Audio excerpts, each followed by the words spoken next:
ఇది ఈశ్వరుడు అని నమ్మారు వాళ్ళు. అమరకోశంలో ఈశ్వర శబ్దం శివుడికి మాత్రమే వర్తిస్తుంది. అందుకని ఇది ఈశ్వరుడు, జగన్నియామకుడు, జగత్ప్రభువు అని నమ్మారు. నమ్మి నరనారాయణులు అర్చన చేస్తున్నారు.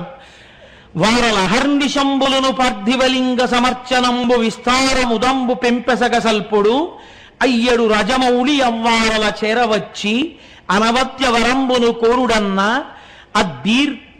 అద్ధీరులిటన్ వసింపుమన దేవరయుండి హిమాటవీ స్థలిన్.